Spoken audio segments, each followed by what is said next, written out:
ओम त्रिदेवीभ्यो नमः। त्रिशक्ति हीलिंग में पुनः आपका स्वागत है। बहुत ही आवश्यक वीडियो के साथ आया हूं मैं। मेरे वीडियो को पूरा अंत तक सुनिएगा। अगर आप एक सच्चे हिंदू हैं और अपने हिंदू अस्तित्व, अपने परिवार के, अपने समाज के हिंदू अस्तित्व को बचा के रखना चाहते हैं, अपने बच्चों के अस्तित्व को बचा के रखना चाहते हैं, सुनिएगा मेरी बात। और आखिर में मैं 15 ऐसी चीजें बताऊंगा जो हर एक हिंदू घर में होनी ही होनी चाहिए, ताकि हमारा अस्तित्व, हमारी जीवन शैली वो हो जो हमारे परंपरा के अनुसार हो। तो अभी पिछले 2-3 महीने में बहुत खबरें उठने लगी हैं कि कहीं हमारे किसी हिंदू पुरुष को मार दिया, कहीं हमारी स्त्रियों का धर्म परिवर्तन कर दिया गया, कहीं पर ऐसा अत्याचार हुआ, कहीं पर हमें जातिवाद के नाम पर लड़ा दिया गया है। तो ये क्या नई चीजें हैं? बिल्कुल नहीं। चाहे आप ईसा पूर्व में देखिए, या जहां पे ग्रीक और ऐसे लोग आए थे हमारे देश में अत्याचार करने के लिए, या आप ईसवी में देखिए, खास करके 800 ईस्वी के बाद से अगर आप इस चीज को उठा के देखिए कि बार बार हिंदुओं पर कहीं ना कहीं से हमला होता रहा है और हम अपने आप को बचाते रहे हैं। लेकिन क्या हम कायर हैं? जो कहा जाता है कि हिंदू कायर है, बिल्कुल नहीं। हम उसी समाज से आते हैं जहां पर महाराणा प्रताप जैसे, रानी झांसी जैसी, जहां पर वीर शिवाजी जैसे दिव्य आत्माओं ने हमें जोड़ करके रखा। तो फिर क्यों ऐसा होता है कि कहा जाता है कि हिंदू कायर है? क्योंकि कहीं ना कहीं हम अपने अस्तित्व पर टिक के ही नहीं रहते। हमें अपनी जीवन शैली पर टिक के रहना ही नहीं आता। क्यों हमारे अंदर फूट पड़ी हुई है? क्यों हमें जातिवाद के नाम पर लड़ा दिया जाता है? क्योंकि हम एक दूसरे से जुड़कर रहते ही नहीं है। क्यों हमें मन बदलने पर, धर्म बदलने पर यह कर दिया जाता है? पता नहीं कितने ही मिशनरीज आते हैं, कौन कौन आता है, हमें दूसरे धर्मों की तरफ दरवाजा दिखाते हैं। क्यों क्यों हमें अपने देवी देवताओं से विश्वास हटा दिया जाता है हमारा? क्योंकि हमें कहीं ना कहीं एक गिल्ट दिया जाता है कि आपके अंदर अंधविश्वास है। क्या हिंदू धर्म अंधविश्वास है?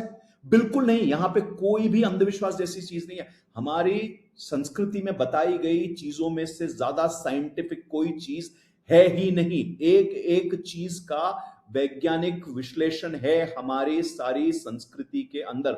हमारी जो भी धरोहर है, वेद हैं, उपनिषद हैं, इनमें बताया गया है। समझने वाले की समझ चाहिए, लेकिन उसके लिए हमें अपने अस्तित्व पर टिक के रहना है। क्या कोई भी आकर के हमारे घर के अंदर घुस करके हमारे बच्चों का धर्म परिवर्तन कर सकता है अगर हम अपने अस्तित्व पर टिके हों? बिल्कुल नहीं।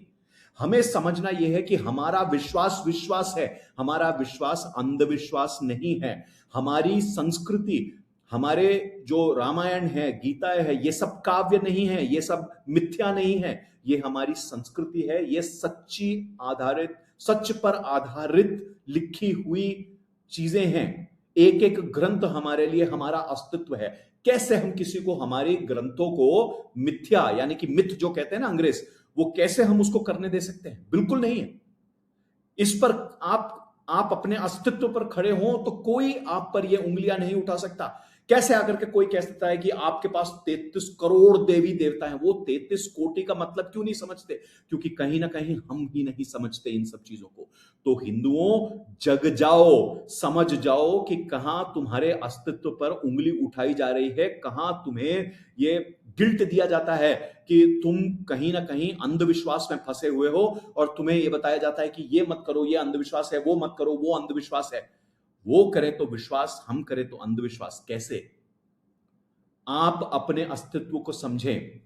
तो इसके लिए सबसे ज्यादा जरूरी चीज क्या है? अब मैं 15 चीजों में सबसे पहली चीज बताऊंगा जो आपको करना है। हमारी जो गीता है, हमारे जो उपनिषद है, हमारे जो ब्रह्म सूत्र हैं, जिनको प्रस्थान त्रयी कहा जाता है, ये ग्रंथ किसी के रिटायरमेंट के बाद पढ़ने की चीज नहीं है। ये बचपन से पढ़ने पढ़ाए जाने की चीजें हैं। हमारे घर में कैसे ऐसे हो सकता है कि बड़ों का आदर नहीं हो रहा, संस्कृति का आदर नहीं हो रहा? ये इसलिए हो रहा है क्योंकि हमारे घरों के अंदर गीता पढ़नी, रामचरितमानस का पाठ होना, अनुष्ठान होने, उपनिषद पढ़ने और उनके अनुसार जीवन जीना, ब्रह्मसूत्रों की व्याख्या होना, ये सभी चीजें बंद कर दी गई हैं पता नहीं कितने समय से। जब गुरुकुल होते थे हमारे समाज में, ये सभी चीजें सिखाई जाती थी।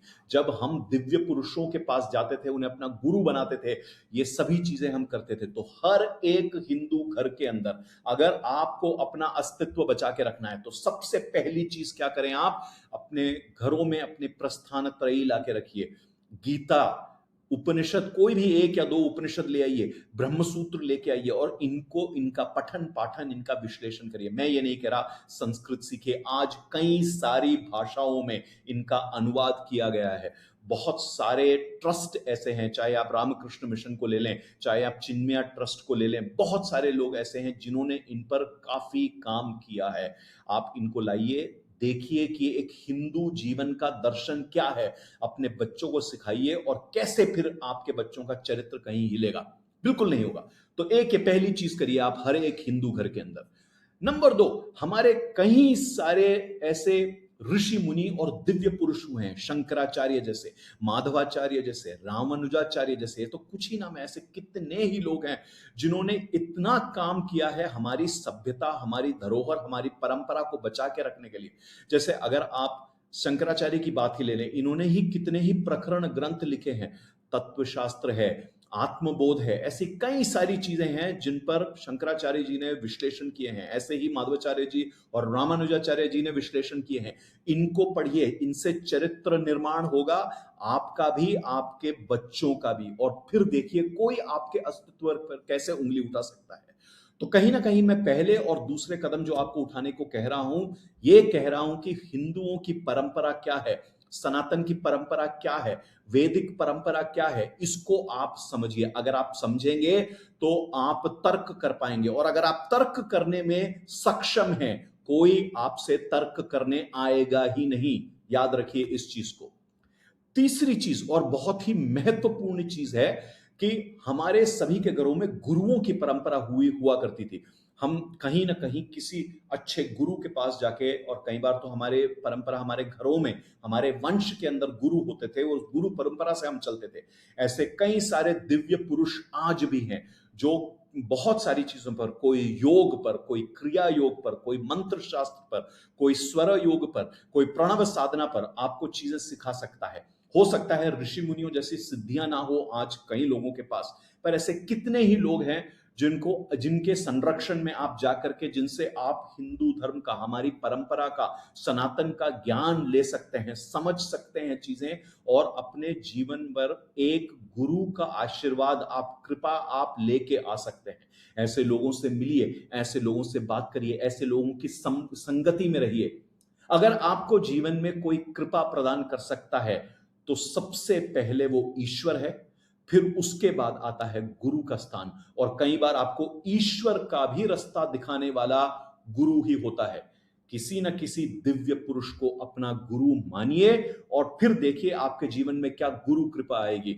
शंकराचार्य जी ने भी एक चीज कही थी कि हर मनुष्य को, हर आत्मा को मनुष्य जन्म मिलना एक बहुत ही बड़ा अवसर होता है, फिर मोक्ष मिलना उस जीवन में ये एक और बड़ा अवसर होता है, लेकिन सबसे बड़ी चीज है एक गुरु का मिलना जो उस मनुष्य जीवन में उसको मोक्ष दिखाने का रास्ता दिखाता है। तो एक गुरु आपके जीवन में अवश्य होना चाहिए। अगर आप ये 3 चीजें करते हैं, यानी कि आप अपने घर में प्रस्थान त्रयी लाते हैं और प्रस्थान त्रयी का पठन पाठन करते हैं, अगर आप हमारे दिव्य पुरुषों का, ऋषि मुनियों के की हुई कृतियों पर आप अपने जीवन को ढालते हैं और आप अपने जीवन में एक गुरु की सेवा में अपने आप को समर्पित करते हैं, आपके जीवन में कृपा आएगी ही आएगी। समझ रहे हैं आप? तो इसके अलावा एक अच्छे हिंदू जीवन में और क्या चीजें होनी चाहिए? चौथे नंबर पर, और यह बहुत ही आवश्यक चीज है, आज इतनी सारी पाश्चात्य चीजें आ गई हैं हमारे जीवन में, लेकिन कहीं ना कहीं इन्होंने योग और आयुर्वेद को हमारे जीवन से निकाल दिया। एक समय था जब हर घर के अंदर योग किया जाता था, आयुर्वेद के अनुसार जीवन जिया जाता था, हमारा भोजन आयुर्वेद के अनुसार होता था, हमें बीमारियां होती थी छोटी छोटी भी, तो हमारे घर में ही जो औषधियां थी उसी से हमारी प्राथमिक चिकित्सा की जाती थी। उसके बाद हम किसी वैद्य, किसी डॉक्टर के पास जाते थे। आज ये सारी चीजें बंद हो गई हैं और कहीं ना कहीं हम छोटी छोटी चीजों में पता नहीं क्या क्या बड़ी दवाइयां खा के और परेशानियां खड़ी करते हैं अपने लिए। मैं ये नहीं कह रहा कि मेडिकल साइंस गलत है, मेडिकल साइंस ने बहुत प्रगति करी है, लेकिन आप योग और आयुर्वेद के अनुसार अगर अपना जीवन जिएंगे, अगर योग करेंगे और योग के अंतर्गत अगर आप यम नियम से अपना जीवन जिएंगे, अगर आप आसन प्राणायाम करेंगे, कहीं ना कहीं आप ध्यान लगाएंगे, तो आपके मन, आपका शरीर स्वस्थ होगा। और अगर आप आयुर्वेद के अनुसार जीवन जिएंगे तो और भी सारा आपका शरीर स्वस्थ होगा। इन सब चीजों को समझिए और अपने जीवन के अंदर ढालिए इस चीज को। और योग और आयुर्वेद ही नहीं, पांचवी चीज जो मैं आपको आज बात करना चाहता हूं वो यह है कि ज्योतिष का सहारा हमें लेना चाहिए। बहुत सिखाया गया है हमें कि ज्योतिष अंधविश्वास है। आपको पता है यही ज्योतिष की चीजों को चोरी कर करके पाश्चात्य विश्व में कितने ही लोग हैं जिन्होंने ज्योतिष के सॉफ्टवेयर बना दिए हैं, ज्योतिष के पता नहीं कितने ग्रंथ लिख दिए हैं, पता नहीं बड़ी बड़ी प्रैक्टिसेस चला रहे हैं ज्योतिष के, और हमें कहा जाता है ज्योतिष गलत है। अगर ज्योतिष के अनुसार आप चलेंगे आपको पता चलेगा किस स्थान पे आपको रहना चाहिए, किस प्रकार का जीवन आपको जीना चाहिए, कौन आपका जीवन साथी होना चाहिए, किस प्रकार का आपका कर्म होना चाहिए, क्या करियर आपका होना चाहिए, किस प्रकार से आपको धन संचय करना है। इन सभी चीजों को हमारे दिमाग से मिटा दिया गया है। क्यों? हमें बताया गया कि ज्योतिष अंधविश्वास है, और उसी अंधविश्वास को चुरा करके वो लोग लेके गए सॉफ्टवेयर बना रहे हैं। क्यों ऐसा क्यों कर रहे हैं? क्योंकि वो हमें पीछे रखना चाहते हैं, हमारे हाथ में जो वैज्ञानिक चीजें हैं इन्हें हमसे चोरी करना चाहते हैं। बहुत अच्छे अच्छे ज्योतिषाचार्य आज के तारीख में हैं, और क्योंकि सोशल मीडिया में रिव्यूज और इन सब चीजों का प्रचलन बहुत अच्छा हो गया है, आपको आराम से पता लग सकता है कि कौन अच्छे ज्योतिषाचार्य हैं। अगर आपको पता करना है आप अपने आसपास पूछिए, आप मुझसे संपर्क कीजिए, मैं आपको बता सकता हूं। मेरे गुरु हैं जिनसे मैंने सीखा है, या मेरे जानकार हैं, या मैं करता हूं, बहुत सारे लोग ऐसे हैं। आप जाइए, पूछिए, अपने जान पहचान में जाइए, पर ज्योतिष आपके जीवन में अवश्य होना चाहिए। आपके जीवन का हर वर्ष आपको ज्योतिष के अनुसार तय करना चाहिए, क्योंकि हर वर्ष का एक वर्षफल होता है, और आपका वर्षफल आपके जन्मदिन से देखा जाता है, उसको देखिए। ऐसे ही हर वर्ष का एक क्रम है, जो हमारा विक्रम संवत हर साल शुरू होता है मार्च के महीने के अंत में, वहां से एक नया क्रम शुरू होता है, उसके बारे में आपको पता होना चाहिए। हमारा पंचांग क्या कहता है ये आपको पता होना चाहिए। ज्योतिष का सहारा लीजिए, आप कभी भी गलत नहीं होंगे अपने जीवन में। हाँ, ये जरूर है कि ज्योतिष सिर्फ भविष्य को बताने की चीज नहीं है। ज्योतिष के अनुसार आपको अपना चरित्र, अपना आचरण बदलने की आवश्यकता है, तब जाकर के आप कहीं सही चीजें अपने जीवन में ला पाते हैं। तो क्या ज्योतिष की बताई चीजों को पर काम करना थोड़ा कठिन होता है? होता है, लेकिन अगर आप करेंगे तो उस पर आपको 100% परिणाम मिलेंगे। और छठी चीज, ये सिर्फ ज्योतिष नहीं, छठी चीज जो मैं आपको बता रहा हूं, वास्तु और अंकशास्त्र, ये बहुत आवश्यक है। आज आप कितने ही अपार्टमेंट्स में रहते हैं, घर बनवा लिए हैं, पर आपको पता है आपके अपार्टमेंट और घर वास्तु के अनुसार नहीं बने, इसलिए आपके स्वास्थ्य पर, आपके करियर पर, आपके पैसे पर कितना दुष्प्रभाव हो रहा है। अगर आपके घर के नॉर्थ ईस्ट या ईस्ट दूषित हैं, या कि इनमें टॉयलेट है, या ये कटे हुए हैं, आपका करियर, आपका पैसा बर्बाद हो रहा है। अगर आपके घर का किचन गलत जगह पे है, साउथ ईस्ट पे नहीं है, या उसकी दिशा जहां पे चूल्हा लगा है वो गलत है, या वहां पे अधिक पानी का प्रभाव है, आपके घर में बहुत सारी परेशानियां आएंगी। अगर आपके घर का साउथ वेस्ट गड़बड़ है, तो इससे आपके रिश्ते खराब होंगे, आपका धन दौलत खराब होगा, ऐश्वर्य खराब होगा, और ऐसी बहुत सारी चीजें हैं। क्यों आज कोई भी बहुत कम अपार्टमेंट ऐसे होते हैं जो वास्तु के अनुसार बने हैं। कितने ही आर्किटेक्ट हैं, इनको पता भी नहीं होता वास्तु के अनुसार क्या करना है। क्यों हम इन चीजों को खो रहे हैं? ये हमारी धरोहर है। अंक शास्त्र के हिसाब से आपके घर का अंक, आपके नाम का अंक, इन सब चीजों को अगर आप मिला के चलें, तो ज्योतिष, वास्तु, अंक शास्त्र, इनको अगर आप मिला के चलें, तो ये हमारी परंपरा के दिए हुए पराविद्याएं हैं। पराविद्या वो विद्या है जो हर विद्या से भी परे है, सर्वप्रिय, ऊपर है, ईश्वर के द्वारा दी गई विद्याएं हैं ये सारी चीजें। क्यों हम इनको भूल गए हैं? तो अगर आप चौथी चीज यानी कि योग और आयुर्वेद को अपने जीवन में लाते हैं, ये पराविद्या है। अगर आप पांचवी चीज ज्योतिष को अपने जीवन में लेके आते हैं, ये पराविद्या है। अगर आप वास्तु और अंकशास्त्र को अपने जीवन में लेके आते हैं, ये पराविद्या है। इन तीनों चीजों का आप एक मिश्रण करके अपने जीवन में जिए, मैं दावे से कह सकता हूं आपके जीवन के अंदर ऐश्वर्य ही ऐश्वर्य होगा। कठिन समय आएगा तो भी उस समय को झेलने की आपके अंदर क्षमता, विवेक, ये सभी चीजें होंगी इनसे। अब आप देखिए कि इसके अलावा आपको क्या करना चाहिए। अपने घर के अंदर एक पूजा घर अवश्य होना चाहिए। आपके आज एक समय था जब सूर्योदय से पहले हमारे घरों में पूजाएं हुआ करती थी। ब्रह्म मुहूर्त अगर आपने नाम सुना हो तो हमारे घरों में ऐसा होता था कि संध्या होते ही दिया जलाया जाता था, संध्या वंदना होती थी। इन सभी चीजों से दिव्यता आती थी, और हमारे घरों में अक्सर जो हमारा नॉर्थ है या नॉर्थ ईस्ट है या ईस्ट है, इन दिशाओं में हमारे मंदिर होते थे। ये सभी दिव्य स्थान है घर के। जब आप यहाँ पे पूजा करते हैं नित्य सुबह शाम, शंखनाद करते हैं, जब आप इन जगहों पर सूर्य की पूजा करते हैं, सूर्य नमस्कार करते हैं, जब आप गणेश जी की पूजा करते हैं, गणेश जी को भोग लगाते हैं, जब आप विष्णु जी का नाम लेते हैं, उनकी पूजा करते हैं, जब आप शिव जी पर जलधारा करते हैं, या आप शक्ति का पूजन करते हैं, उनको दिया जलाते हैं, या अगर आप पंचोपकार करते हैं, यानी कि आप वस्त्र जो कि मौली के रूप में भी दिया जा सकता है, सुगंध जैसे इत्र हो गया, इसके अलावा अन्न, इसके अलावा पुष्प, इसके अलावा मिष्ठान, जब ये आप चढ़ाते हैं दैनिक क्रम से, वो पूजा जो आपको दिव्य असर देती है, वो आप शायद ये छोटे मोटे जो आप उपाय करते रहते हैं ना, इधर उधर भाग भाग करके, यहां ऑनलाइन पोर्टल पे पूजा करवा ली, वो करवा ली, ये सब कुछ काम नहीं करता। जब आप अपने घर में पूजा करते हैं, ये सभी चीजें आपको बड़े सारे दिव्य परिणाम देती हैं। क्यों हम भूल गए हैं शंखनाद करना अपने घर में? शंखनाद करने से कोई भी नकारात्मक ऊर्जा तुरंत भागती है आपके घर से। और जब आप इस चीज को नित्य करते हैं, धूप बत्ती करते हैं, दिया करते हैं, पूजा करते हैं, क्या भव्यता आती है आपके जीवन में, ये आप समझ भी नहीं सकते। और जो मैंने आपको कहा, सूर्य की पूजा, गणेश जी की पूजा, विष्णु जी की पूजा, शिव और शक्ति की पूजा, और शक्ति रूप में मां सरस्वती, मां लक्ष्मी, मां दुर्गा, तीनों का रूप आ जाता है। जब आप इसकी नित्य पूजा करते हैं तो आपको और बहुत सारे उपाय करने की आवश्यकता ही नहीं है। और आठवीं चीज जो बहुत सारे लोग भूल गए हैं, वो ये है कि हम जहां, जिस गांव से, जिस शहर से, जिस परंपरा से आते हैं, वहां की एक कुल देवी है या कुल देवता है, या ग्राम देवी, ग्राम देवता है। हम में से कितने भूल ही गए। आप कितनी भी पूजा पाठ कर लें, अगर आप अपने कुल देवी देवता या ग्राम देवी देवता की पूजा नहीं करते, तो वो आपकी बाकी पूजाएं, आपकी बाकी तपस्या फलेगी नहीं। आपको पता होना चाहिए ये चीज। हम भूल गए हैं, हमें अपना गोत्र नहीं पता, हमें अपनी कुल देवी कुल देवता नहीं पता। यही तो हिंदू अस्तित्व मार खा जाता है। इसीलिए तो हमारे घरों में इतनी परेशानियां हैं, सुख समृद्धि नहीं आती, क्योंकि हम अपने कुल देवी देवता को भूल गए हैं।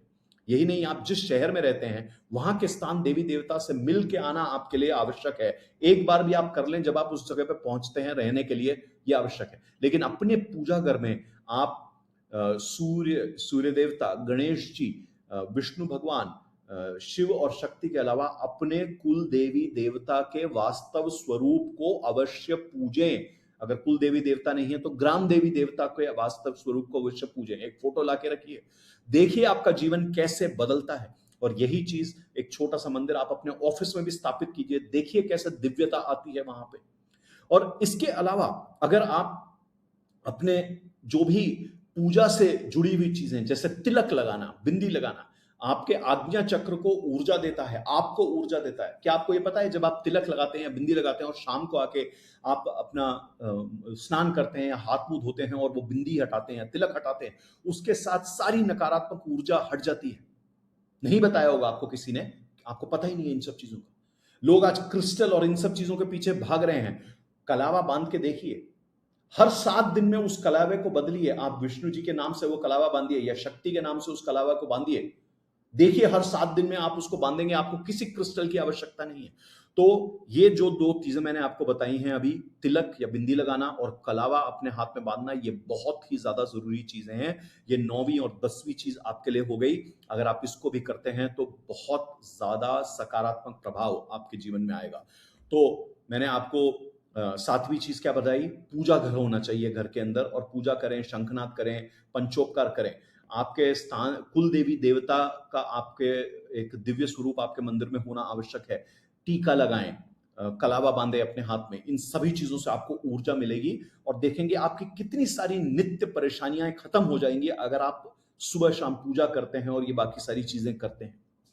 इसके अलावा 11वीं चीज, कभी कभी अपने घर में, चाहे ये नवरात्रि पर हो, किसी एकादशी पर हो, या किसी ऐसे अच्छे समय पर हो, रामनवमी पर हो या दशहरा पर हो, कोई ना कोई अनुष्ठान, कोई ना कोई छोटा सा भी यज्ञ अपने घर पर करें, खुद करें। आज कई सारे ऑनलाइन पोर्टल हैं जहां पे सरल रूप से यज्ञ करने का माध्यम आपको बताया गया है, जो आप खुद बैठकर कर सकते हैं। आपको इसके लिए संस्कृत आना आवश्यक है ऐसा नहीं है। आज वो मैनुअल्स, इंग्लिश, संस्कृत, बहुत सारी चीजों के के रूप में दी गई हैं। मैं आपको बताता हूं, पीवीआर नरसिम्हा राव नाम के एक बहुत ही जाने माने ये ज्योतिषाचार्य हैं। उन्होंने अपने वेबसाइट पे कई सारे यज्ञ मैनुअल्स डाल रखे हैं और यज्ञ पे वो कई सारे वीडियोस भी बना चुके हैं। देखिए उनके तरीके और करिए, स्वयं करके देखिए, आपके जीवन में दिव्यता आएगी।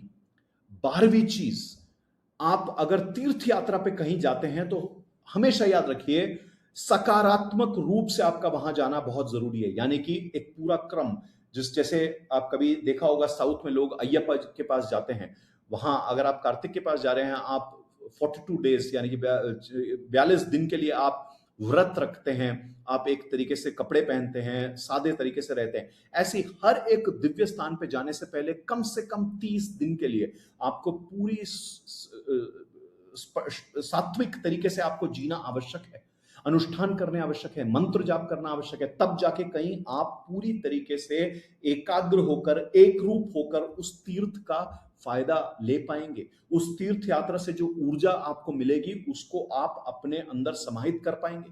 नहीं तो यह तीर्थ यात्रा एक टूरिज्म बनकर के रह जाएगी जो आज की तारीख में रह गई है। तो कहीं भी तीर्थ करें तो पहले पूरा क्रम करें, उसके बाद इस चीज को करें। ये 12वीं चीज। 13वीं चीज जो हम हिंदुओं के लिए बहुत आवश्यक है, सात्विक खाना खाना। आज हमारे खाने में चलिए, मैं शराब सिगरेट की तो बात कर ही नहीं रहा, वो तो बहुत ही गलत चीजें, तामसिक चीजें हैं जो सेवन करने ही नहीं चाहिए। सिर्फ दूसरे लोगों को पैसे मिल रहे हैं, उससे बड़ी बड़ी कंपनियां आपसे पैसे पैसे लूट रही हैं इन सब चीजों की वजह से। पर ये छोटी छोटी कितनी सारी चीजें, आपके पिज्जा बर्गर, ये हजारों चीजें आ गई हैं जो बहुत ही ज्यादा तामसिक और राजसिक चीजें जो हमारे बच्चे खा रहे हैं। आजकल माओ ने घरों में खाना बनाना बंद कर दिया है, जिसकी वजह से बच्चों को इतनी परेशानियां हो रही हैं। माँ चंद्र है, और अगर चंद्र का असर शरीर पर नहीं होगा तो शरीर क्या करेगा, मन क्या करेगा, खराब ही होगा। आज बच्चों को बता दिया जाता है एडीएचडी है, ये है, वो है। इतनी सारी चीजें जो हमारे घरों में हो रही है, इतनी परेशानियां जो हो रही हैं, ये हमारा खाना सात्विक नहीं है, इसलिए है। मैंने आपको जो चौथे क्रम में बताया था वो ये था, योग और आयुर्वेद के अनुसार चलें। तो आयुर्वेद के अनुसार अपने खान पीन को पूरी तरीके से सात्विक रखें, न केवल अपने जीवन को सात्विक करें, अपने खान पीन को सात्विक करें। 14वीं चीज, 14th, और ये बहुत ही जरूरी है, चरित्र निर्माण। हमारे सारे ग्रंथ ये कहते हैं कि आप सब कुछ छोड़ दें, लेकिन अगर आप चरित्र से साफ है तो आपका जीवन सफल है। आप सब कुछ करें, आप हिंदू धर्म का पालन करने का सब कुछ करें, लेकिन आपका चरित्र ही हिंदू धर्म के अनुसार नहीं है, तो आपको दिक्कत होने वाली है। अगर आप अपने सभी विशेष धर्म, मनुष्य धर्म का पालन नहीं करते, अगर आप सत्य के अनुसार नहीं जीवन जीते, अगर आपके जीवन में तपस नहीं है, अगर आपके जीवन में दया नहीं है, तो आपका चरित्र हिंदू धर्म, हिंदू परंपरा, सनातन परंपरा, वैदिक परंपरा के अनुसार निर्मित ही नहीं है। तो अपने चरित्र निर्माण को पर आप बहुत ज्यादा ध्यान दें। और अगर आप पहली 3 चीजें जो मैंने आपको बताई, प्रकरण ग्रंथ अगर आप पठन पाठन करते हैं, अगर आप हमारे ऋषि मुनियों के द्वारा रची गई ग्रंथों का पठन पाठन करते हैं, अगर आप किसी गुरु के सानिध्य में हैं, तो कहीं ना कहीं आपको आपके चरित्र निर्माण की दिशा मिल ही जाएगी।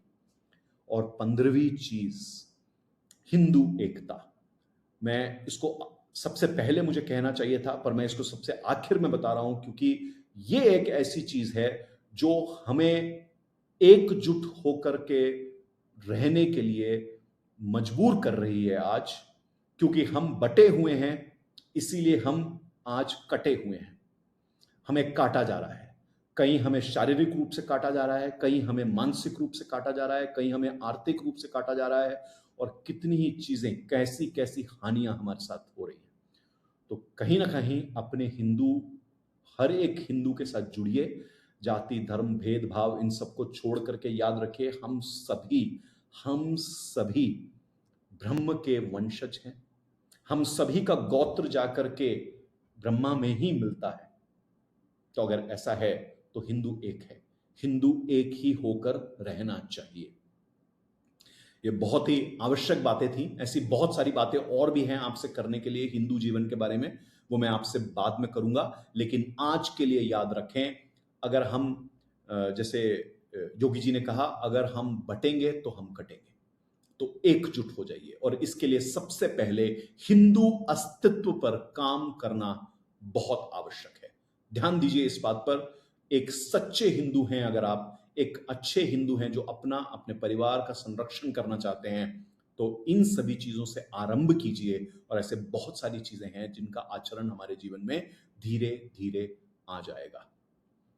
हिंदू एकता के नाम पर आप सभी भाई बहनों को मेरा आवाहन है, आइए एकजुट हो जाइए। जय महाकाल, जय मां काली।